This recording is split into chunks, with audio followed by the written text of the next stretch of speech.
Devi mana deh? Untuk itu apa?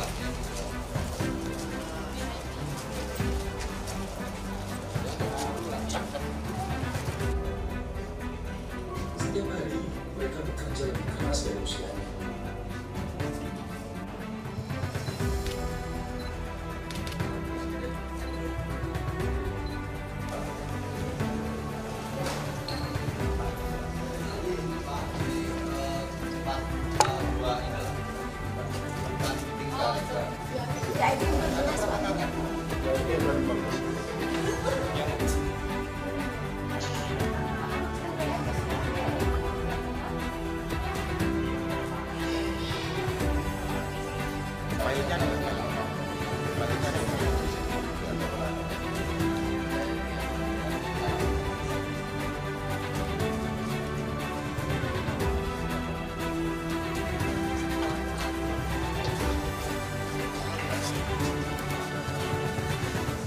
Oh iya cerita ya. Ya mas buat aja.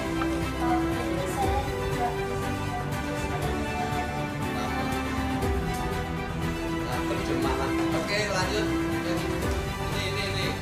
Kalau menurut saya kan sudah banyak.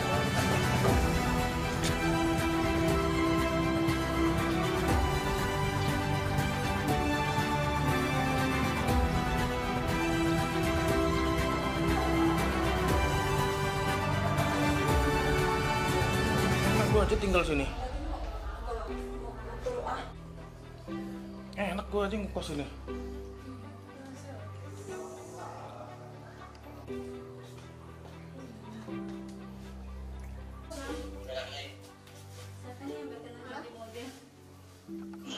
Oh.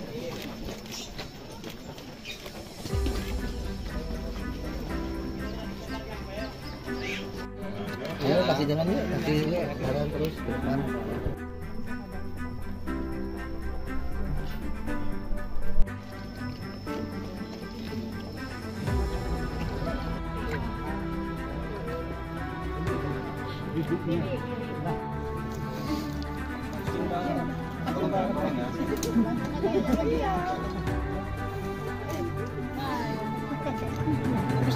Waduh, diminum keruang.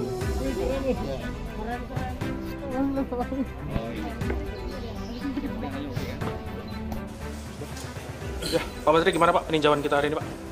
Ya pertama saya didampingi Bu Wakil Gubernur Provinsi Lampung, ada juga anggota DPR RI kita Komisi 8 Dapil Lampung yang hari ini punya kesempatan untuk meninjau calon tempat penyelenggaraan sekolah rakyat tahun 2025-2026. Jadi ini adalah penyelenggaraan pertama yang insya Allah jika nanti gedung yang khusus untuk penyelenggaraan sekolah rakyat sudah dibangun akan dialihkan ke sekolah tersebut. Tapi untuk tahun 2025 ini memang diawali dengan menggunakan atau memanfaatkan gedung-gedung yang sudah ada tetapi dinilai layak. Jadi harus ada itu dinilai layak untuk menyelenggarakan sekolah rakyat. Karena sekolah ini adalah sekolah berasrama. Sekolah berasrama, boarding school yang tentu itu berarti ada pendidikan penuh selama 24 jam. Mulai dari sekolah formal nanti ada pendidikan karakter dan juga ada pendidikan tambahan lain. Nah, sekolah ini akan menampung 3 jenjang mulai dari SD, SMP, dan SMA. Dari arahan Presiden diharapkan setiap sekolah rakyat nanti setidak-tidaknya menampung sekitar 1.000 siswa, baik di tingkat SD, SMP, dan SMA. Hari-hari ini kita sedang menyelesaikan seluruh perencanaan dan juga secara simultan telah dimulai proses rekrutmen baik untuk kepala sekolah, untuk guru, untuk tenaga kependidikan lainnya dan tentu untuk calon-calon siswa. Nah, khusus untuk calon siswa itu pertama-tama harus masuk dalam DTSEN, di mana DTSEN di sini maksudnya adalah desil 1, mereka yang berada paling bawah. Desil 1 isinya adalah miskin ekstrim dan miskin. Itu dulu. Setelah ada di data itu, nanti akan ada kunjungan ke rumah orang tua, baik oleh pendamping PKH, oleh Dinsos Kabupaten Kota. Kalau misalnya penyelenggaranya provinsi, tentu Dinsos Provinsi juga akan ikut. Lalu ditambah BPS, baik provinsi maupun kabupaten kota. Jika semuanya sudah menyetujui, maka akan ditandatangani oleh kepala daerah. Setelah itu akan diteruskan ke kami akan menetapkan bahwa calon siswa sebagaimana usulan kepala daerah itu resmi menjadi siswa di sekolah. Kira-kira prosesnya seperti itu.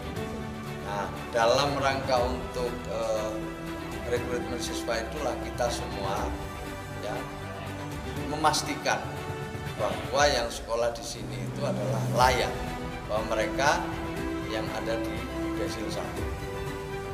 Kira-kira gitu. Pak, kalau tadi lihat fasilitas di sini gimana Pak kesiapan untuk fasilitas itu? Ya, saya nanti yang akan bukan saya, jadi saya meninjau ini ya, didampingi ini meninjau untuk melihat secara sepintas tentu saya bisa katakan layak. Tetapi yang menentukan layak tidaknya tentu Kementerian Pekerjaan. Kami hanya mengusulkan titik-titik di mana sekolah rakyat bisa dimulai tahun ini. Nanti kemudian PU akan survei ke sini untuk menentukan layak tidaknya. Setelah itu ditindaklanjuti dengan rencana untuk renovasi dalam rangka memenuhi semua sarana prasarana yang dibutuhkan oleh sekolah rakyat itu.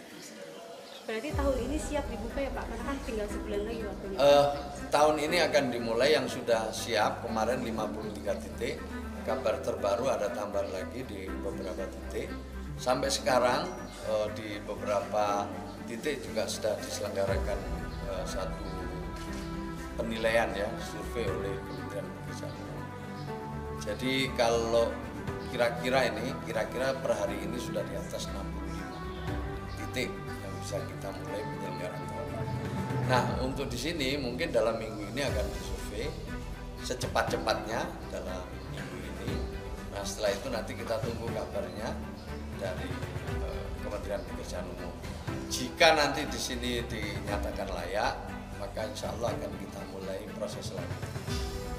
Nah, sekarang ini Dinsos ya bersama Dikdasmen ya juga sudah mulai memetakan ya calon-calon guru, calon-calon kepala sekolah di Bandar Lampung dan sekitar. Nanti juga kita mulai coba untuk melihat rumah calon orang tua siswa. Jadi ini simultan aja sambil nunggu kelayakan dari Kementerian Pekerjaan Umum, yang lain kita kerjakan. SMP 14 berapa? Kelas 3. Lulus tahun ini? Sudah ikut ujian? Sudah ikut ujian. Nah, terus ke depan seperti apa nantinya? Setelah lulus? Inginnya sudah saat biar jadi orang sukses. Ngebanggain orang tua sama ini. Oh gitu. Nah, sekarang ini caranya gimana supaya menjadi orang sukses? Jadi orang giat dan yang sudah dapat fasilitas sekolah? Belum. Terus tahunya gimana ini? Hari ini gimana hari ini? Hari ini kabarnya mendapat fasilitas untuk sekolah di sekolah rakyat, apa benar? Dapat tahunya dari mana? dari Bunda Epa. Bunda Epa, kapan ngasih tahunya? Baru barusan ya Pak. Harus. Iya tadi. Nah, dengan ada kabar itu gimana? Gimana perasaan kita? Perasaannya? Saya senang dan bahagia biar bisa sekolah lagi. Ya, tapi nanti